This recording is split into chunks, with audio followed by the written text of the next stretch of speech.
I must rise above the flames.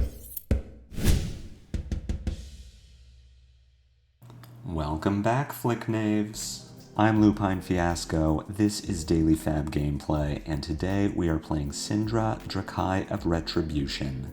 For anyone who is new to the channel, welcome to the Empire. What we do here is review replays of games I played on the Talishar.net client days or weeks ago, after enough time has passed that I lose my bias and can more objectively judge the quality of my games. I will talk through turn cycles as if I were taking them now, giving my thought process for the lines I would take, and comparing those to the lines I did take at the time of recording. We either learn from my mistakes or reinforce good play patterns with the overall goal of tightening and optimizing our gameplay in the future to take down paper events and walk away with that shiny, shiny cardboard. If you like what you see and would like to try this deck for yourself on Talishar, there is a FaB deck link in the video description below. While you're down there, if you haven't already done so, please consider subscribing to my YouTube channel. It is the best free way to support me and to make sure that you see every new episode of Daily FaB Gameplay in your YouTube feed. I also have a Blue Sky, a Discord, and a Patreon, links to which are in the video description. Patrons at the Arc Lightning tier or higher will get access to all of my matchup guides for all of my deck lists forever, including this one. Now, without further ado, let's jump right into the gameplay.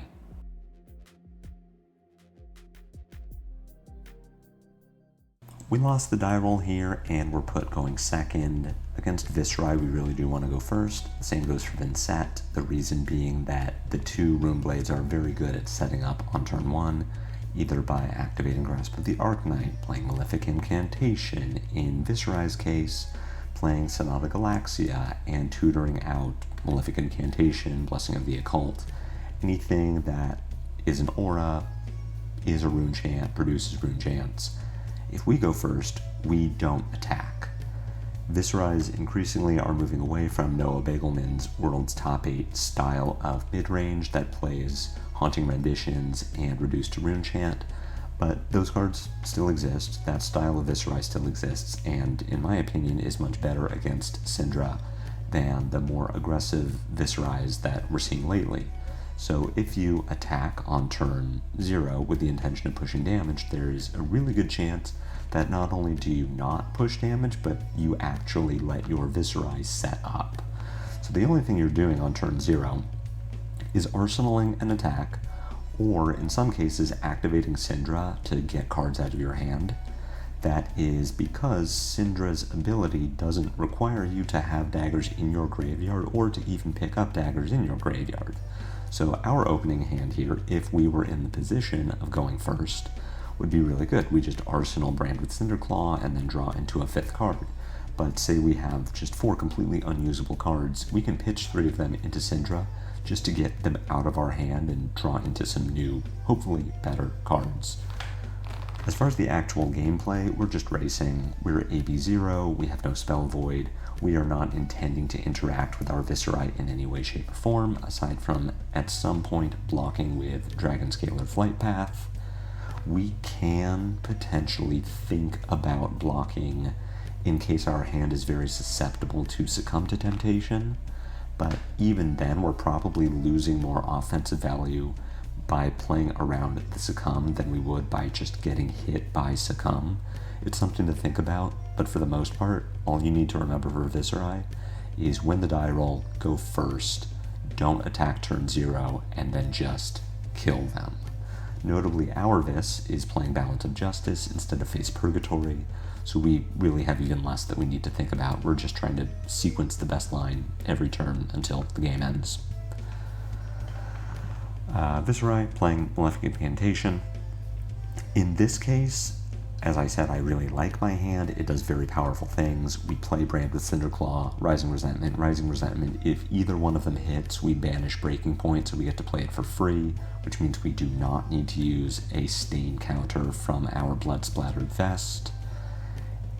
If we didn't like our hand, if it was unplayable, we always have the option to use Cindra on our opponent's turn 0, but it is much more dangerous than doing it on our own when they end with an action point.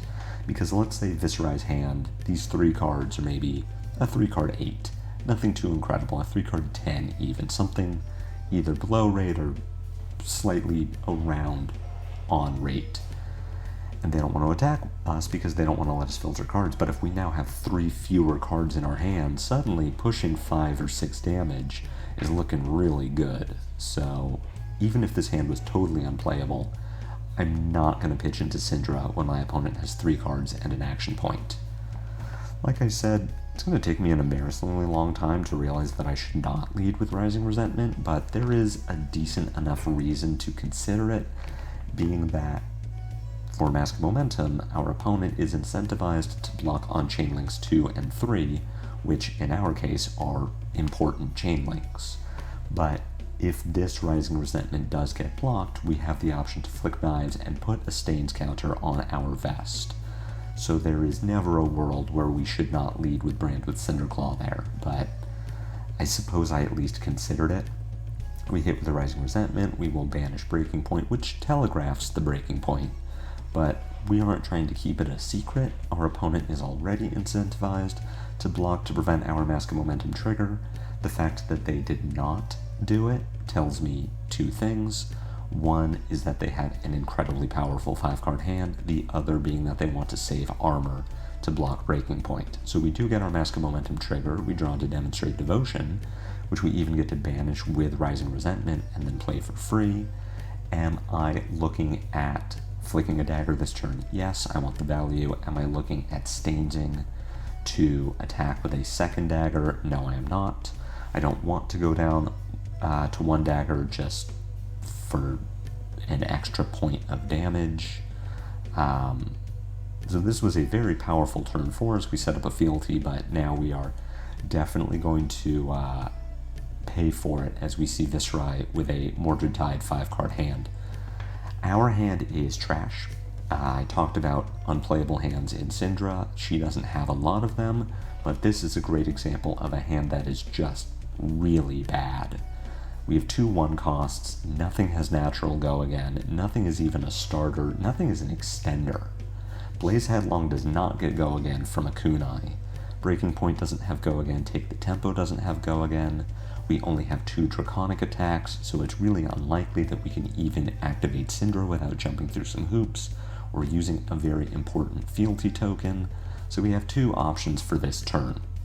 We can, if we wanted to attack, we could pitch Breaking Point for a dagger, pitch Blaze Headlong for a second dagger, either hit with a dagger and activate Blood Splattered Vest, or flick a knife and get our vest stains counter that way, use that resource to pay for Take the Tempo.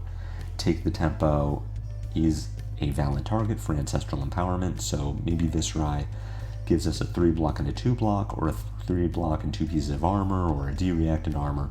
We Ancestral over the top. If one of our dagger attacks hit and we flicked knives, we have hit twice in a turn. Take the Tempo is the 3rd hit. We draw a card from Ancestral Empowerment, we draw a card potentially from Mask of Momentum, and we banish the top card of our deck to take the Tempo.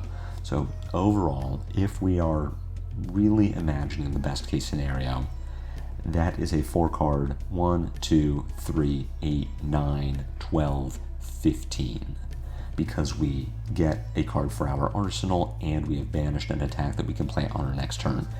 But that's if everything goes well. If Viserai doesn't block one of the daggers, if Viserai doesn't have Shelter from the Storm, if Viserai doesn't have Haunting Rendition, and if Viserai has any one of a number of very common defensive options, then we just took a ton of damage to do nothing. So what we instead can get out of our turn is blocking 3 with Take the Tempo, blocking 3 with Breaking Point, attacking for 4 with Blaze Headlong, and arsenaling Ancestral Empowerment. So that is what I'm going to do. I'm going to be defensive this turn. I'm going to take a bunch of Rune Chant damage because I literally cannot stop it. As far as blocks, I can block 4 here with Take the Tempo and Flight Path, or Breaking Point and Flight Path, one of my 3-block attacks, and just pretend that I have agency if my opponent plays Succumb to Temptation, Maybe they have Succumb and a red, and they would just pitch it to Reaping Blade. Coming in with a Rune Flash instead. This I am going to block for 3. If this last card in my opponent's hand is Succumb, then great for them. I do not have counterplay for it. Looks like it is not, so we kind of get away free, and then we take 5 more damage from 2 Rune Chants drawn to the Dark Dimension, and Viserai makes 2 Rune Chants on the back end. We aren't going to block this. Our Blaze Headlong does 4 on offense and 2 on defense. We do not take an intellect penalty if we arsenal this Ancestral Empowerment, and playing Blaze Headlong keeps our fealty token, so we will let Viserai get a, what was this? 4-card 19 that leaves an arsenal behind? Spooky stuff. Gorganian Tome, not something I can interact with. This hand is very good. This hand gives me a lot of options for sequencing and triggering Mask of Momentum. Ignite can pay for a Kunai if I want to sequence that way. Alternatively, Ignite can pay for a Breaking Point or Art of Dragon off the top of the deck. We've got Viserai playing out Machinations of, what is this, Dominion, and then Rattlebones is going to find Drawn to the Dark Dimension, which will come in for 5 Rune Chants, make 3 on the back end, draw a card, 3 with Go Again. I'm not going to block this.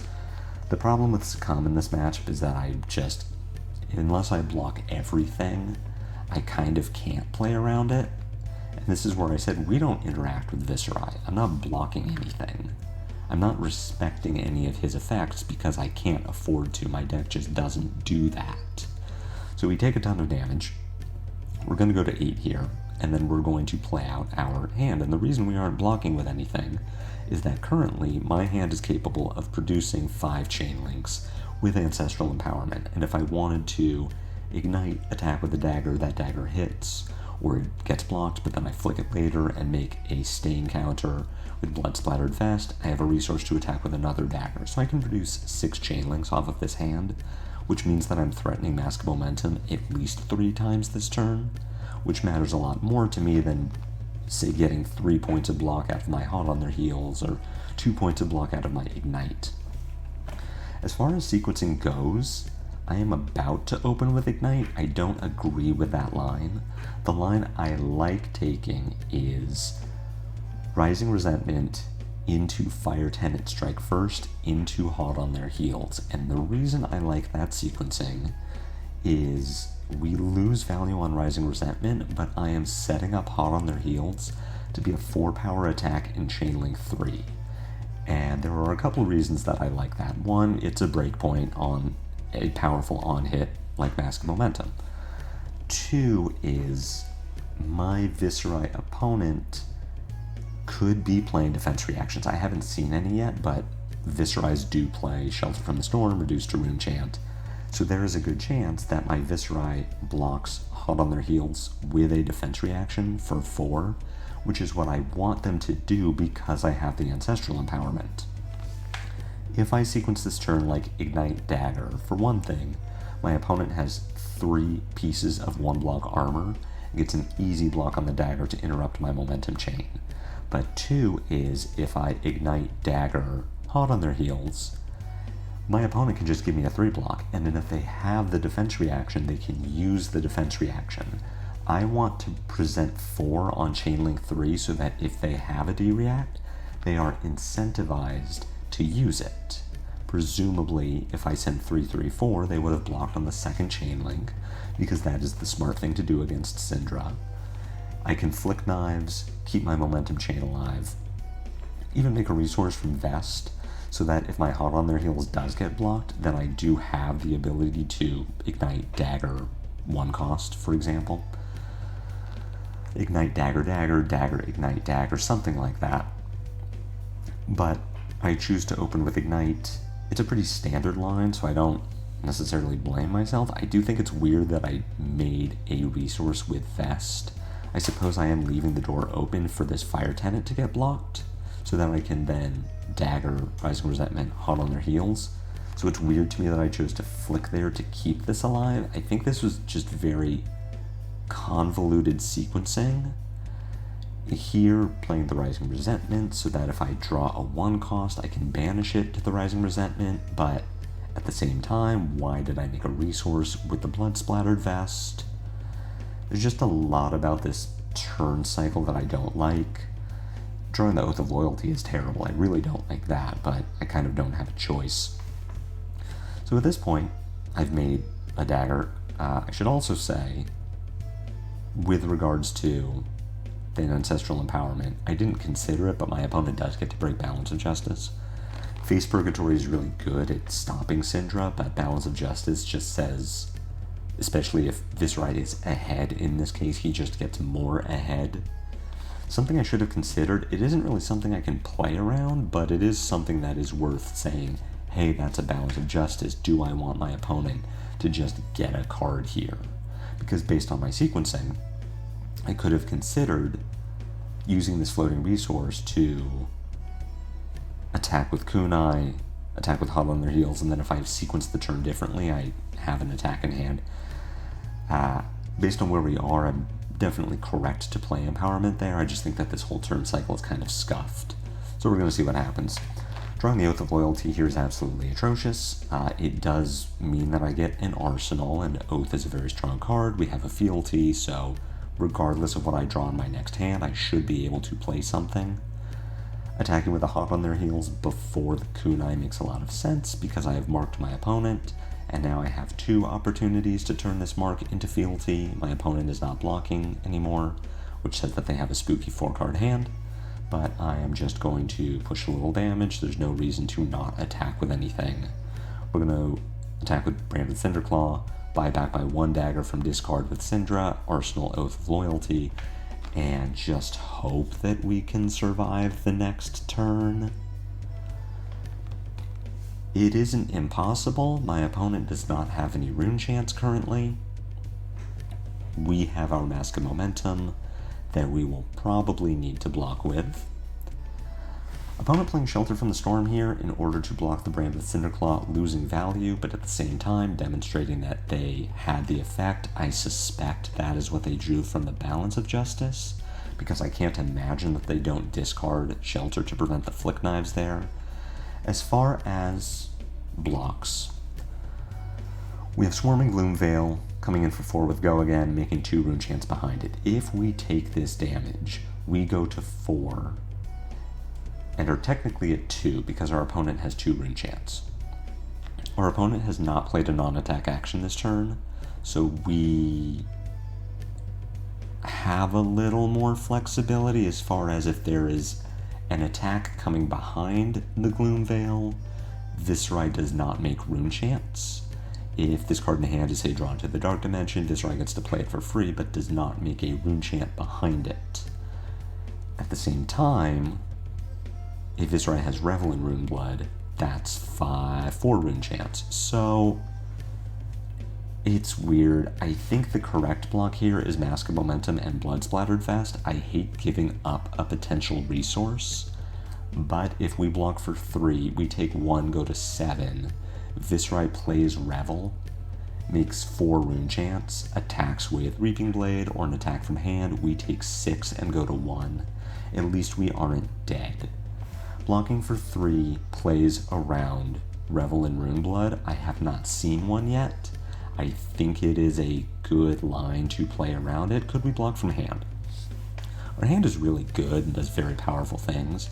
Hot on their heels is the worst card in our hand, but with our 5 cards currently, we threaten 4, 7, 11, 14, 19, 20 damage with just what is on board, which is good, and we have a potential Mask of Momentum in there as well. So what if we did block with Hot on their heels, and our line was Oath of Loyalty, Ronin Renegade, Pop Fealty, attack with Ravenous Rabble.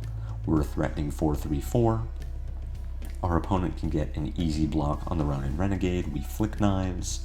Our Ravenous Rabble comes in for 4. Our opponent could give us another card and armor to cover the 4. I think it really is important that we keep these 5 cards Either we're blocking with Hot on their heels and our Mask of Momentum is harder to trigger, or we block with Mask of Momentum and say we're just dealing damage. Because if we give up Hot on their heels, I don't believe we can easily trigger Mask of Momentum, so let's just block with it. Opponent plays Read the Runes, goes up to 5 rune chance. We are technically not dead if we get attacked, but it's really close. And if Viserai can make a rune chant at all in some way, whether it be reduced to rune chant or malefic incantation attack, we do just die. So we need to make the most out of this turn. We are no longer able to trigger Mask of Momentum because we don't have it. So is there a better way to sequence this turn? What is the most damage we can possibly get out of this turn? It's going to involve flicking our dagger, making a resource, activating Cindra, getting to attack with the dagger, potentially even using the second resource, the third stain counter, off of the second dagger hit to attack with the third dagger. So I believe what we would like to do is Oath of Loyalty. At some point here, flick a knife, just because we need to know how much damage we're threatening. So Oath of Loyalty, flick a dagger, make a stain counter, Ronin Renegade, Hot on their heels, activate Cindra, attack with a dagger. If that dagger hits, we use our stain counter, attack with a second dagger, Fealty, Ravenous Rabble, Lava Burst. So threatening 4, 5, 8, 11, 15, 16, 17, 22 damage overall. Viserai is at an effective 15, needs to give us 3 cards to not be dead. We know that whatever is in Viserai's arsenal does not attack, or else we can assume that he would have used it instead of playing Read the Runes. We don't need to flick knives now. We can wait and just see what our Viserai does. For all we know, he blocks with a 3 block and then discard Shelter to the Storm, and suddenly we're much better off for not having flicked then. But these are just things I'm thinking about as I'm going into this turn cycle. Can I flick a knife? How many daggers can I attack with this turn? We're just at a point where every card matters, and I really need to take cards away from this so that he has less to work with. If his turn cycle is just pitch a red to Reaping Blade, we are alive. We do not die. We go to 1, and then we can block the Reaping Blade.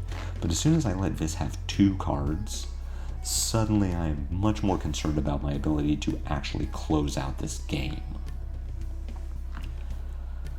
So follow up with Hot on their heels, that's fine. I would have preferred to sequence Hot on their heels later in this turn, just so that my opponent blocks the Ronin Renegade, my opponent blocks the Ravenous Rabble, my opponent uses their Carapace to block a dagger, and now they are out of cards that they can afford to use to block with, and Hot on their heels hits, and that's how I can cheat out a Fealty.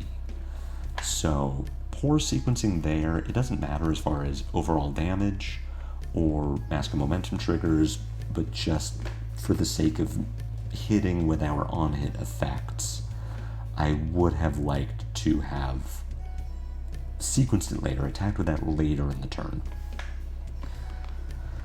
Fire off our Ravenous Rabble. Flip a red because we are the greatest Flesh and Blood players in the world.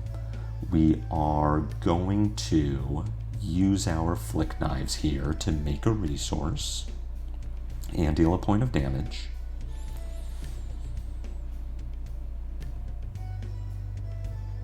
Or not. I believe what's happening, I remember, and this happened to me the first time I reviewed this game just to make sure I knew what was happening. I believe I am mistakenly under the assumption that I still have Mask of Momentum, which, as you know, is wrong. So we are going to Flight Path here. No, we're not. We are just going to deal a point of damage. So we put our opponent down to 2. I think I stains here.